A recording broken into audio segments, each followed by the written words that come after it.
My name is Miriam, and my earliest memories begin under the scorching sun of northern Sudan, inside a house where rules outweighed the desert heat. I grew up in an extremely conservative Muslim family, where every step was measured and every word had to be thought through before being spoken. My father was a well-known merchant in the region. He didn't speak much, but his decisions shaped the entire destiny of our household. My mother, a woman of few words, devoted to her home and her faith, cared for us with firm hands and a resigned look. I was the third of 6 siblings, and from an early age I learned that obedience wasn't an option. It was the only possible path. In that environment, Islam wasn't just a religion. It defined who we were, the root and the ceiling of our existence, the beginning and the end. Everything passed through it. Ever since I was a child, there was something that drew me to the mosque.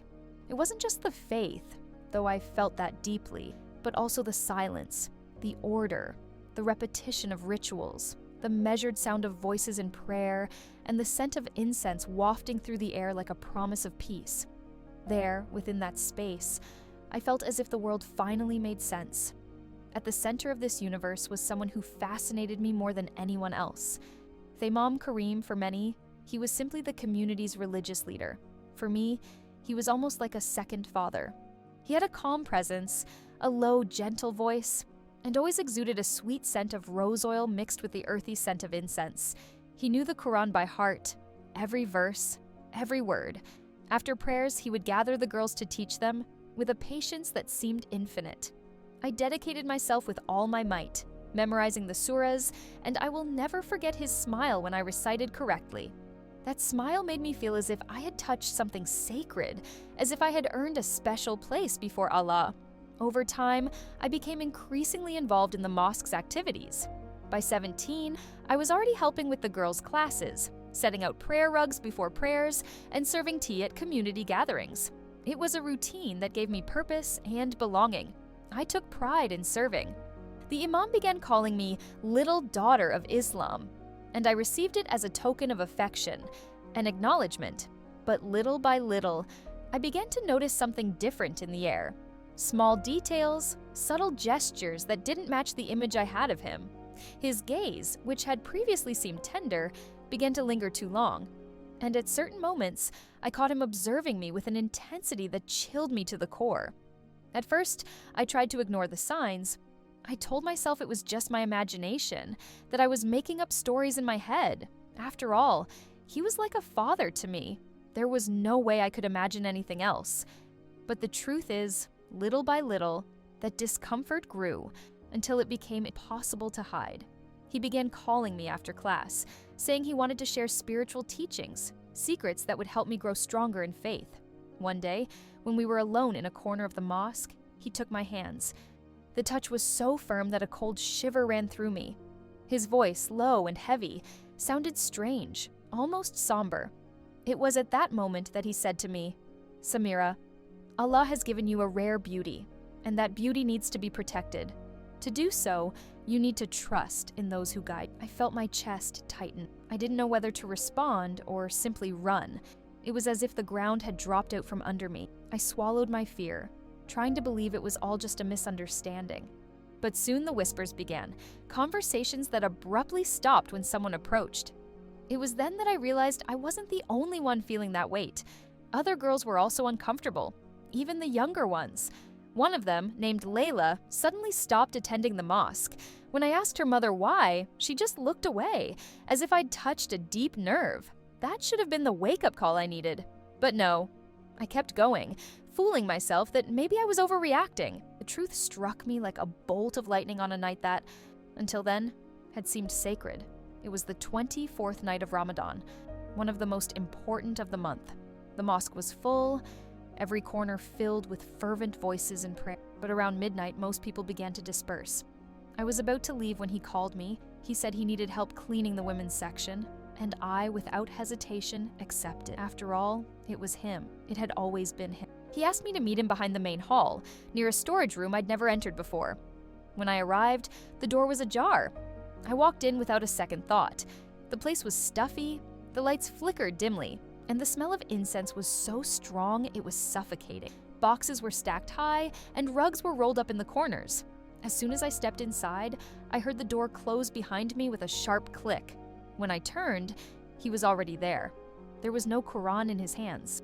There was no prayer on his lips. Just heavy, almost animal breathing. His eyes held nothing sacred anymore. They were dark, hungry. A violent shiver ran down my spine and my skin broke out in goosebumps. He took a step forward and said, his voice firm, "You belong to Allah, but He has given you to me to guide." My body froze. My mind screamed at me to run, but my legs wouldn't respond. Suddenly, he yanked my hijab roughly, and the pain in my neck jolted me from my stupor. For a moment, I thought I was going to die. Flashes of my life flashed before me. Prayers beside my mother, the teachings of the past, the silent afternoons in the mosque. It all seemed so ironic now. But in that moment of despair, a memory came to me like a spark of light in the darkness. My grandmother's voice, years ago, saying, "If one day fear tries to silence you, cry out to heaven, my daughter, He will hear." And that's what I did. Not in Arabic, not reciting a surah. I screamed with my soul, "God help me!" That's when my body reacted. I summoned all my remaining strength, brought my knee up, and brought it down hard. He stumbled back in surprise, and in that second, I knew this was my chance. He fell backward, sliding on the rolled-up carpet, and hit his head on a metal chair. The thud was sharp, the impact brutal. I didn't wait to see what would happen. I turned and ran as if my life depended on it, and it did. My feet barely touched the ground, my heart racing, and the tears were streaming before I even realized it. I only stopped when I got home. I locked the door, threw myself to the floor, and began shaking from head to toe. That night, I cried until my body ached. But I told no one. Who would believe me? Who, in a society where religious leaders are treated as untouchables, would listen to a quiet young woman who said that the most respected man in the community, the guide, the protector of the faith, had hurt me in a way that words could barely explain? The weight of silence began to consume me from within. It felt like a poisonous seed growing in my chest. I stopped praying, not out of rebellion, but because my voice simply fell silent every time I tried to open my lips. I also stopped going to the mosque. Just looking at that white building with its dome that had once seemed so pure made me feel nauseous. My mother, not understanding, was furious.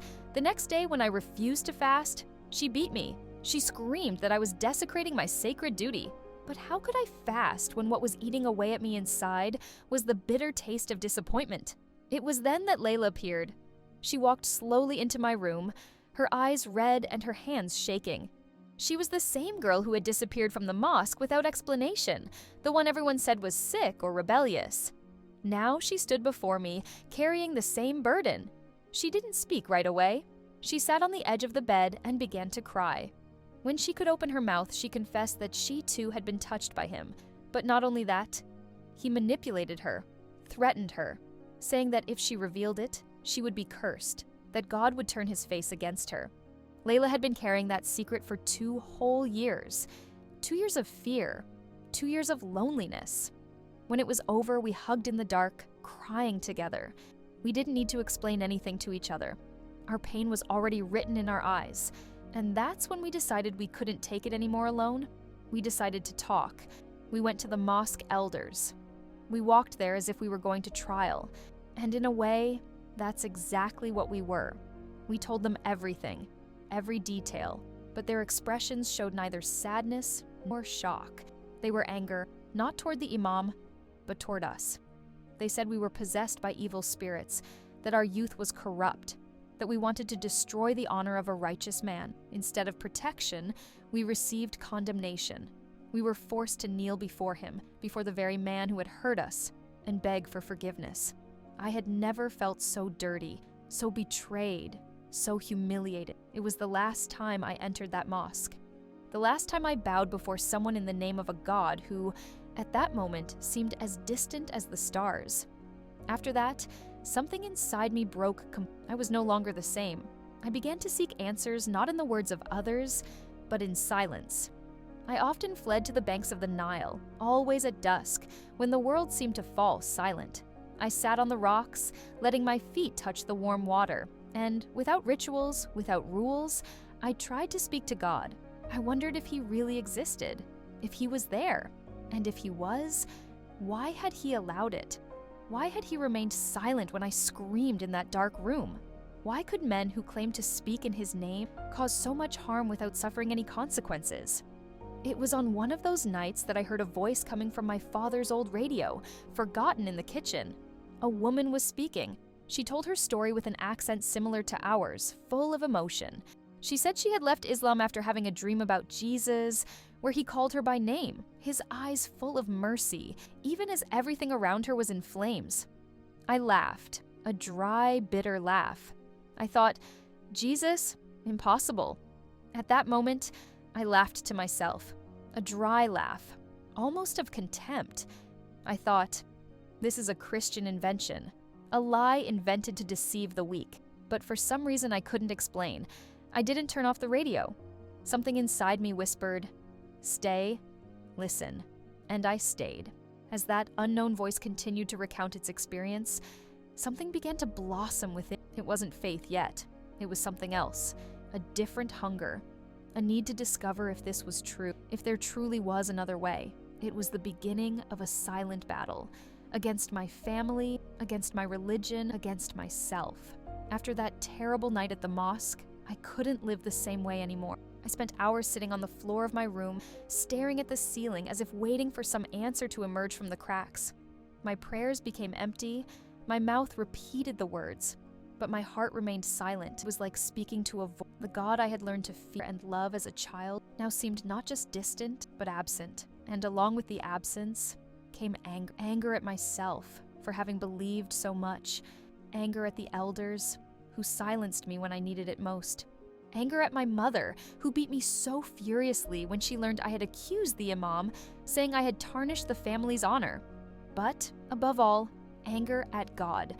I began to ask questions silently, questions I had always been taught never to ask. Why was evil allowed inside his house? Why could a leader consider hurt innocent people without being punished? Why, when I screamed for help, was there no response? One night, I left home without saying a word. The moon was full, the sky clear. I walked to the river, where the water gently touched the banks, like an ancient whisper. I sat alone, letting the breeze caress my face, and for the first time, I said a different prayer. Not in Arabic, not with memorized verses. I simply said, God, if you really exist, if you can still hear, then show me who you are. Because if what I experienced was what you allow, I don't want to follow you anymore. That was the most sincere prayer of my life. The next day, the woman's voice on the radio wouldn't leave my head. The way she spoke of Jesus resonated with me. She didn't describe him as a distant judge, but as someone who had called out to her from the flames, his eyes full of compassion. I wanted to forget it, but I couldn't. It was like a seed that wouldn't stop germinating until I decided to look for more.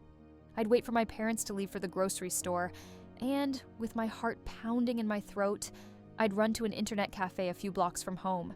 My hands trembled as I turned on the computer, and there, hidden away, I began researching stories of people like me, former Muslims who had found something different. The fear was real. If anyone saw me, if the owner of the place reported me, I could be beaten, arrested, even killed. But even so, coming back. Story after story, testimony after testimony, people who had been hurt within their religion, who asked questions and received only punishment. And yet, they found something alive. I didn't know if I believed it, but I wanted to believe it. For the first time in my life, I wanted to believe in something different. And that's how a small flame began to ignite inside me. After so many years walking in darkness, it seemed like my eyes were finally trying to adjust to the light. A distant, faint light, but real. Each testimony I read awakened something within me. They were men and women like me, Muslims who carried the same pain, the same silences. And somehow, they found Jesus in the middle of this path. At first, it all seemed absurd to me. A part of me screamed, "This is a lie, these are traps of infidels."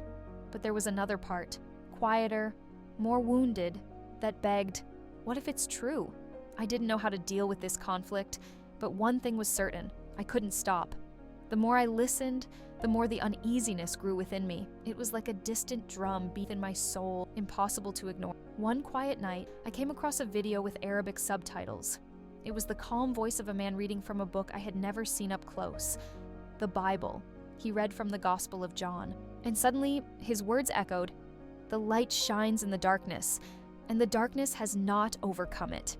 Those sentences hit me like a tidal wave, sweeping away everything I'd been holding inside. I felt a lump in my throat, as if something that had been trapped inside me for years had finally found its way out. I paused the video.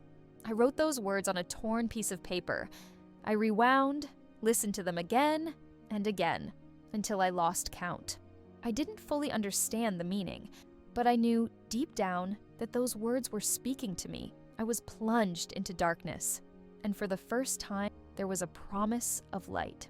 Days later, something unexpected happened. I went out to buy tea at a simple, almost hidden shop on a street I rarely passed. The person who served me was a woman with a kind gaze and a calm smile. Her name was Salma. When she handed me the tea bag before I could leave, she looked me in the eyes as if she saw beyond my appearance and said, "You have sadness in your eyes, my sister. Is everything okay?"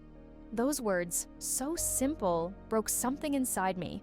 I wanted to say yes, but I couldn't lie anymore. I just nodded, swallowing back tears, and turned to leave. But before I'd taken 2 steps, she called me back. "Come by tomorrow. I want to give you something." At first, I hesitated. Doubt gnawed at me. But there was a force pulling me along. The next day, I returned. Salma greeted me with the same serene gaze and gently placed in my hands a small, discreet black book with a cross engraved on the cover. It was a Bible. My hands trembled just touching her. It was like holding something forbidden, dangerous. My heart raced. Salma smiled softly and said with sweet firmness, "Don't be afraid of the truth. It won't burn you. It will save you." I carried that book hidden among my clothes. That night, I hid it under my bed. I didn't have the courage to open it. I spent 2 days like that, afraid. Afraid my father would find it. Afraid it was a trap. But most of all, afraid it was true. Curiosity, however, got the better of me. One sleepless night, I took a deep breath and opened the Bible for the first time. I chose the Gospel of Luke, perhaps because it seemed a neutral, less threatening name. And the first account I read was of a woman caught in adultery. The religious leaders took her to Jesus, wanting to stone her, and he said, "Let he who is without sin cast the first stone." One by one, they left. I felt a warmth rise in my chest, my eyes filled with tears. I didn't cry because I saw myself as that woman. I cried because, for the first time, I was reading about a holy man who didn't destroy a broken woman. He defended her. He protected through tears. I whispered softly, "Who are you, Jesus?" That's when the dreams began. The first was short, but terrifying. I was inside the same mosque where my innocence had been stolen. That night, I dreamed again of the mosque where my innocence had been shattered. But now, it was in flames. The walls were covered in soot. The air was heavy and suffocating, and the call to prayer sounded distorted, as if played backward, a dark echo from hell. I tried to run, but the smoke blinded me. I fell to my knees, desperate, without strength. I screamed for help, and then a hand appeared before me. I couldn't see a face, only a white cloak and hands marked by deep scars on the wrists. This hand pulled me out. I woke in a panic, drenched in sweat, shaking as if I'd actually relived the scene. I tried to convince myself it was just a nightmare, but the dreams continued. The second, the third, always the same presence, the same wounded hand, the same white cloak. Sometimes, a soft voice whispered something I didn't understand, but which brought me peace. I fought it, telling myself it was just my trauma trying to shape the chaos. But no matter how much I resisted, every time I closed my eyes, he was there, waiting for me, calling to me, until one night when my soul felt breathless, I knelt on the dark floor of my room. Trembling, almost voiceless, I whispered, "Jesus, if you are real, show me." And that night, he showed. I dreamed I was standing in front of a crowd. My family, my neighbors, even Imam Karim were there. Everyone was shouting, calling me a traitor, an infidel. They started throwing stones. I covered my face with my arms, begging for mercy. The pain was raging within me, not only in my body, but also in my soul. The weight of rejection, humiliation, and condemnation burned. Suddenly, he appeared, Jesus. He stood between me and them like a shield. He opened his arms. The stones began to... I saw the blood. I saw the pain in his eyes. But I also saw something that broke me inside, passion. He was being hurt because of me, and yet he wouldn't back down. I woke up crying like never before. It was in that moment I understood. He wasn't just a figure from distant stories. He wasn't an invention, and in a way I couldn't explain. Blood dripped from his forehead, dripping onto the floor amid the dust of my nightmares. Still, he looked at me and smiled. It wasn't a human smile, not one of relief or resistance. It was the smile of someone who knows the end of the story and isn't afraid. "You are mine," he said, with a tenderness that pierced every defense I still had inside me. I woke shaking, sobbing like a lost child just found. For a moment, I could barely breathe, but through my tears, I knew I still didn't have all the answers. There was still fear, doubt, and uncertainty about what was to come. But there was one crystal clear certainty. This Jesus wasn't just another prophet, he was the Savior. And somehow, I wanted to meet him more than anything else. The next day, with this desire burning within me, I returned to Salma's shop. She greeted me as calmly as ever, as if she'd already known I was coming. I approached, nervous, and almost in a whisper asked, "How can I follow him?" She didn't answer right away. She held my hands affectionately and gave me a smile. Not just any smile, but the kind only a mother can give when a lost child finally finds their way home. "Say yes," she replied, her eyes shining. "That's all he's waiting for." Behind a faded curtain at the back of Salma's shop was a small, simple, quiet room. On the floor, a prayer rug. My body hesitated for a moment. How many times had I knelt on a rug like that, but always facing another direction, seeking another God? This time, I didn't look at Mecca. I looked at the sky, and there, for the first time, with my heart free of rituals, I spoke from the depths of my soul. "Jesus, I believe that you are the Son of God. Save me. Take my heart. I am yours." There was no thunder. No light penetrated the ceiling, but inside me something ancient, rusty, and chained broke. Invisible chains loosened, and a gentle breeze, impossible to explain, passed through my chest. For the first time in my entire life, I felt free, truly free. But I still had no idea the price that yes would bring. When I left the store, everything seemed the same. The dusty street was still there. The sun was shining as always. The wind gently ruffled my veil. But inside me, everything had changed. I had said yes to Jesus. And I knew that this yes, sooner or later, would destroy everything my life had been up until then. I walked home as if walking on thin glass. I sat at the table, ate dinner with my family, and smiled when my little brother asked me to braid his hair. But inside I could hear a storm approaching, a muffled thunder behind the mountains. That night, I carefully hid my Bible, wrapped in a cloth, between the mattresses. My prayers were no longer what they used to be. They weren't memorized verses nor automatic repetitions. They were fragile, sincere conversations, almost whispers. "Jesus, I don't know how to pray like Christians, but give me strength." And he gave. For a few days, I managed to keep this new world hidden. But the storm soon arrived. It all started with a small, almost innocent detail. My mother, changing the sheets on my bed, felt something strange. Her fingers found the hidden volume. When she pulled back the cloth and saw the Bible, she let out a scream as if bitten by a snake. He ran to my father, shocked, holding the book as if it were poison. Minutes later, my bedroom door was broken down. They entered together, their eyes filled with terror. My mother trembled. My father looked like a hurricane about to explode. "What is this, Amina?" she shouted, waving the book in the air. "What curse did you bring into this house?" I couldn't lie anymore. I took a deep breath and replied, my voice weak but firm. "It's mine." The silence that followed was like an entire building collapsing inside me. Then came the slap. Quick, violent, filled with pain and fear. The taste of blood spread through my mouth. My father's eyes, those that had given me security for so many years, were now filled with hatred and shame. "You brought a curse to this home," he shouted. "You will burn this book. You will kneel down and ask Allah for forgiveness." But I, even with my face throbbing, trembling, and bleeding, whispered, "I will not burn. I believe." I didn't finish my sentence. He pushed me hard. I fell to the ground and curled up, tried to protect my ribs, my head, any part of my body. The kicks came, my brothers ran in, trying to restrain him. My mother cried against the wall, saying things I could no longer hear. That night, they locked me in the room. No water, no food, no comfort. From the other side of the door, I heard the whispers. She is possessed. She dishonored us. It's a shame for the family. And alone in the dark, I realized my yes had cost me everything. But at the same time, it had given me the one thing I never had, true freedom. From the other side of the door, I heard my uncle say something that chilled my soul. She is an apostate. Let her be stoned. The words came from the mouth of my own blood. I didn't sleep a wink that night. I was hurt, hungry, alone, but I knelt and spoke to the one who was now my only certainty. Jesus, I have chosen you. If my life ends here, I am not afraid. Just don't abandon me. My body ached, but my spirit remained standing. And then something unexpected happened. In the stillness of the early morning, a gentle breeze blew through the window.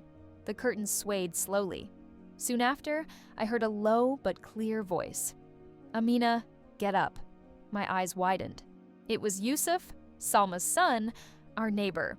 He was there, standing in the darkness, risking everything to help me. In that instant, I knew.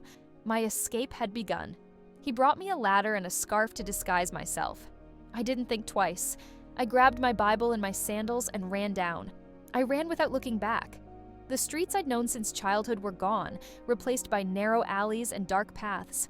Every footstep seemed too loud in the silent night. My heart beat like a thumping drum. Every dog bark, every sound of distant footsteps made me shiver. I left behind everything I knew: my home, my bed, my mother's face, my little brother's smile. Each memory weighed like an anchor, but I knew if I stayed there, I would die. Salma hid me in an old guest house, dusty, damp, and musty. It wasn't a palace, it wasn't a home, but it was a refuge. And at that moment, that was all I needed. I stayed there for 3 days, locked between those cold walls, which barely protected the body but sheltered the soul. Salma sneaked food in, and on silent nights, we prayed together, almost whispering. She told me, "What you are experiencing is nothing new. Many have already gone through this same path. Jesus himself said, 'They will hate you because of me.' But he also promised, 'I will be with you always, until the end of time.'" I clung to those words like someone holding onto a rope in a storm, but the storm was far from over. On the 4th day, someone knocked on the guest house door. It was a loud, insistent knock. My body froze. "No, Salma, it can't be your son," I whispered. My breath caught. Then I heard a voice sharp as a blade. "Do you think you can hide from Allah, Amina?" It was Imam Karim's mother. They had found me. I stood still, breathless, silently praying they wouldn't discover my whereabouts. After a few eternal minutes, the voice faded away. They were gone. But I knew my time there was numbered. That same night, Salma organized my final escape. A contact from a small Christian mission in another city had agreed to take me in. The risk was enormous. The roads were guarded and patrolled, but there was no alternative. To avoid being recognized, I used a nickname and covered my face. At the bus stop, Salma hugged me tightly and whispered in my ear, "Never forget your new name. Never forget who saved you." I cried in her arms.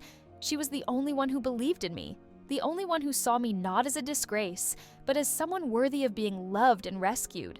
The journey was long and tense. I stared out the window as the world passed too quickly before me. I thought about everything: my father's fury, my mother's tears, the burning mosque of my dreams, the blood dripping from Jesus' forehead, and, in the midst of it all, the peace he had placed within me. I arrived at the mission house just before dawn. It was simple, small, but it held something I hadn't seen in a long time: hope. The mission house was simple, quiet, but filled with something I hadn't known in a long time: hope. Other girls were there, some from Egypt, some from Somalia, all with similar stories: escape, betrayal, but also a glimmer of hope. That first night, we hugged and cried together, and after weeks, I was able to sleep without fear. The next morning, we had a small prayer meeting. Someone read a verse from the Gospel of Matthew. "Come to me, all you who are weary and burdened, and I will give you rest." I burst into tears. It was as if that promise had been written just for me. The days passed, and I learned more about Jesus. Not just in dreams, but through His word, His love, His sacrifice, His truth. I asked questions I'd never dared to ask before. Why would He die for me? Why would someone without sin choose to bear my shame? Little by little, I began to understand. This wasn't religion. It was a relationship. It wasn't law. It was love. But love has a price. Soon, news of my escape spread. I was no longer just the girl who disappeared. Now I was the one who betrayed Islam. And in many parts of the world, that means a death sentence. The threats began to arrive. Veiled messages, hate-filled notes, explicit warnings. Each word was like a knife to the heart, a constant reminder of the danger surrounding me. In my village, they said I would be hunted, that I was worse than a prostitute, that I had insulted the prophet and dishonored my family. And then came the worst blow. A photo of my little brother tied up, crying. Below, a short, cruel message. "Come back, or he will pay." My world fell apart. I screamed, I cried, I banged against the wall until my fists bled. I didn't want to return to Islam, but I wanted to save my brother. The mission leaders sat me down and said, "Amina, the enemy wants to destroy you, but Jesus has already won. You need to trust in Him." That night, I cried out like never before. "Jesus, save my brother. I can't, but you can." And something happened. I dreamed my brother was alone in the middle of the street, terrified. Suddenly, Jesus appeared beside him. He didn't say a word. He just held his hand. I woke up in tears. 2 days later, I received a message. He had escaped. No one knew how. He was found on a nearby farm, injured but alive. At that moment, the gospel stopped being just words. It became life. It became power. And I knew I would never turn back. But that was only half the journey. What came next would test my faith more than anything. I would have to come out of hiding. I would have to stand up to the world, the church, and even to those who wanted me dead. There comes a time when silence no longer brings security. I spent months in hiding. The mission offered me shelter, food, friendship, and discipleship. I began to learn to read the Bible on my own. I memorized verses as if my life depended on it. Because indeed, it did. Each word was like a breath of fresh air for my soul. Until one day I felt the Lord speaking to my heart. It wasn't thunder, nor a loud voice. It was a silent weight I couldn't ignore. "Amina, tell your story." I didn't want to. I was afraid. I had already lost everything. My family, my home, my identity. If I spoke, I might invite even more danger. But I remembered what the mission pastor always said. God did not pull you out of the fire so you could hide in the shadows. You are now His light. So I said yes. My first time sharing my testimony in public was in a small, simple church on the outskirts of town. Most of the people there were women, some of whom were also former Muslims. I stood before them, my hands shaking and my eyes teary. Before I could even speak, my tears were already streaming down my face. I said, "For years, I followed a man I believed to be righteous, a trustworthy guide, a holy imam. But inside God's house, he tried to corrupt me." A collective sigh ran through the room. Some women put their hands to their mouths. Others leaned forward, their eyes filled with sadness and indignation. Then I added, "I didn't just run from him. I ran into the arms of Jesus." That day, many women wept with me. They prayed for me. Some came closer at the end and said in a low voice, "Me too." But not all reactions were compassionate. Somehow, the recording of my testimony ended up on the internet. Soon, it spread like wildfire across Facebook, WhatsApp, and Telegram. With the publicity came rejection. My own family publicly humiliated me. My father recorded a message saying I was dead to them, that I had brought shame on our lineage. My brothers posted photos of me with the word traitor marked on my face, as a warning to all who knew me. I began walking the streets hidden under veils and scarves, trying to disappear. But even that wasn't enough. Shame and fear haunted me like shadows. One day, as I was crossing a narrow street, I noticed a man following me silently. When I found myself cornered against a cold wall, he spat in my face and shouted angrily, "Do you believe that Isa is God? May he rot in hell along with his infidel friends." His face was distorted with contempt. I screamed too, not out of courage, but out of fear. People heard the commotion and rushed to help me. The man fled before anyone could reach him. That scene shook me to my core. All I wanted to do was run back to the mission shelter and never leave. That night, alone, I cried until there were no tears left. I pleaded with Jesus. Why me? Why do I have to suffer so much just because I believe in you? With my mind in turmoil, I opened the Bible at random. My eyes fell on Philippians. For to you it has been given, not only to believe in Christ, but also to suffer for his sake. I read it slowly, word by word, and something changed inside me. Suffering didn't mean abandonment. It meant I had been chosen. At that moment, a deep peace took over my heart. That same week, I received a message from a woman named Miriam, leader of a secret church in another region. She had seen my testimony and invited me to share my story with her group. The risk was enormous, but I felt the Holy Spirit guiding me. I traveled with 2 brothers in Christ on back roads, with our faces covered, using code words so as not to be discovered. When I arrived, I found a small room full of women. Some were crying, others cradling children. All were hungry for a word of hope. I spoke again, but this time not just about what the imam had done. I told him what Jesus had done for me, how he found me in the darkness, how he carried me through the fire, how he gave me new life. Finally, a young woman of perhaps 16 stood up. Her voice trembled, but her eyes shone with courage. I was attacked by religious leaders in my town. I never told anyone. I thought I would go to hell if I did. But now I know I'm not alone. That night, 4 women gave their lives to Jesus. We worshiped silently, in whispers, with tears streaming down our faces. But even in the silence, it seemed as if the whole heavens sang along with us. But the enemy was watching. The next day, I learned that someone had reported this secret meeting. 2 of the women were arrested. I narrowly escaped. We were forced to disperse again, some to different houses, others to the hills. Always on the run, always hiding. Still, we carried something that no one could take from us, an eternal experience, a flame that neither prison nor any threat could extinguish. And it was at that moment that I made a decision within myself. I would no longer remain silent. If my voice could help just one young woman escape the lies and find the truth, then all the suffering would have been worth it. I began recording my testimony in secret, not just for churches, but also for the internet. I created videos under a false name, covered my face, distorted my voice. But the truth remained clear and firm. It told how I had bowed down 5 times a day with sincerity, how I had memorized surahs with dedication, how I had trusted my imam more than anyone else, and how this same man had tried to dishonor me in a holy place while I was uttering the name of Allah. And then I showed how the one I had rejected, Jesus, was the one who found me. He loved me. He saved me. The videos began to reach thousands, then millions. Messages arrived from far and wide. Morocco, Turkey, Pakistan, Nigeria, Sudan.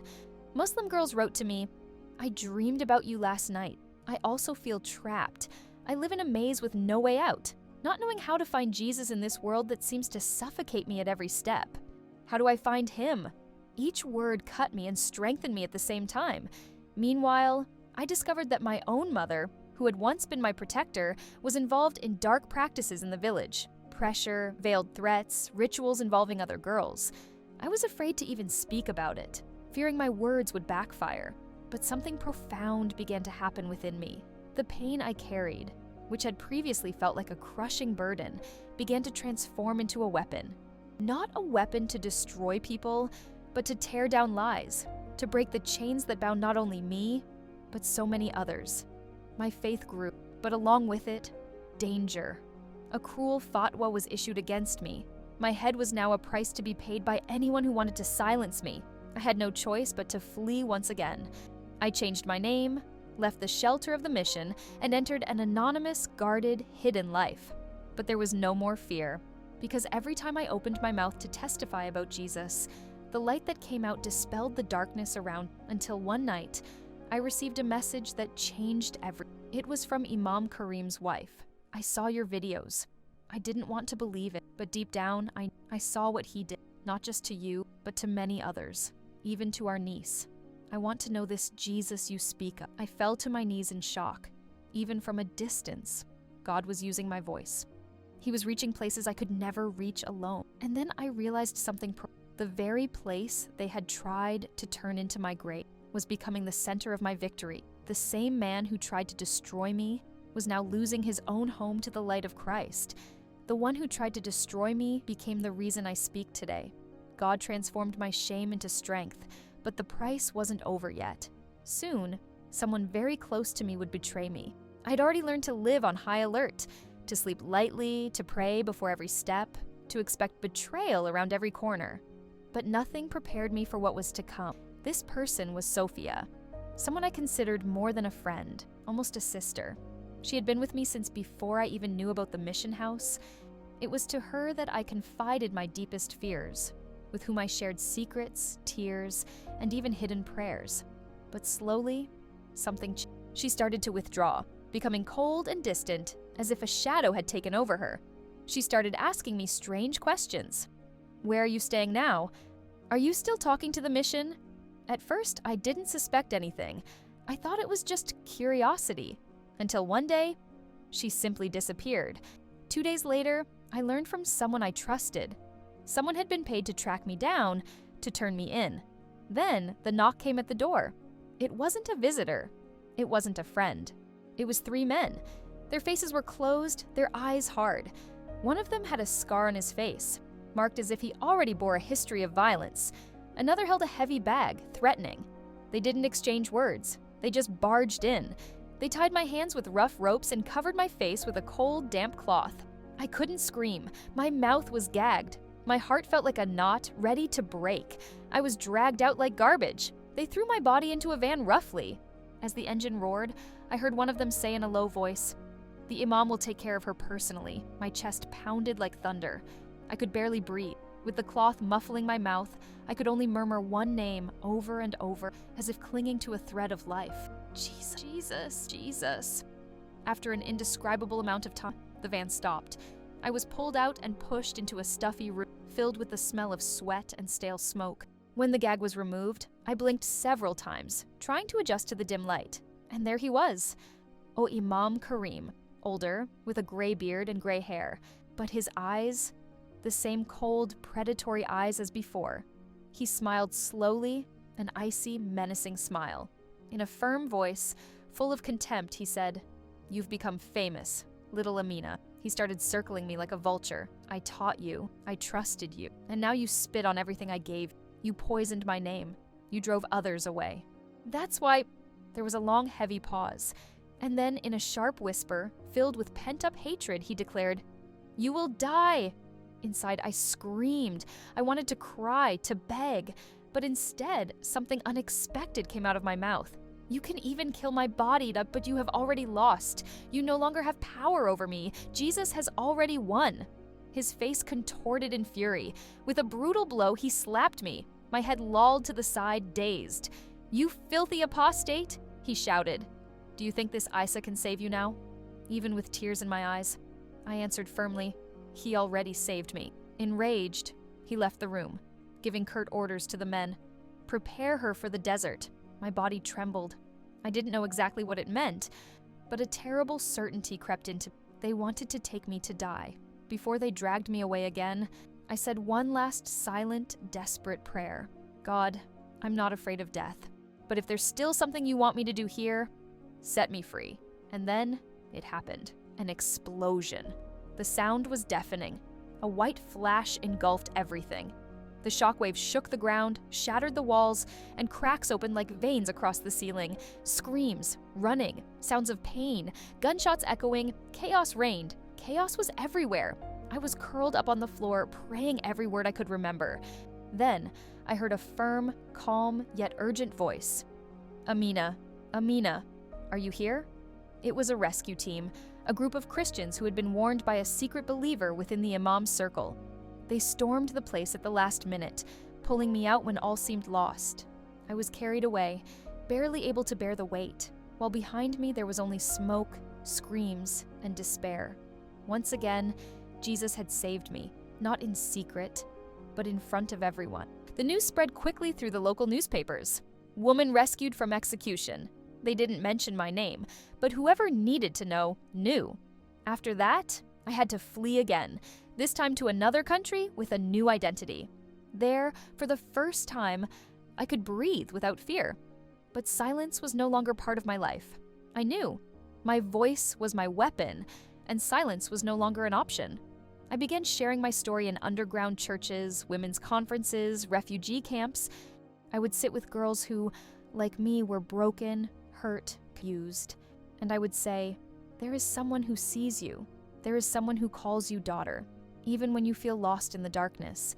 His name is Jesus. Today I speak not as a victim, but as a voice.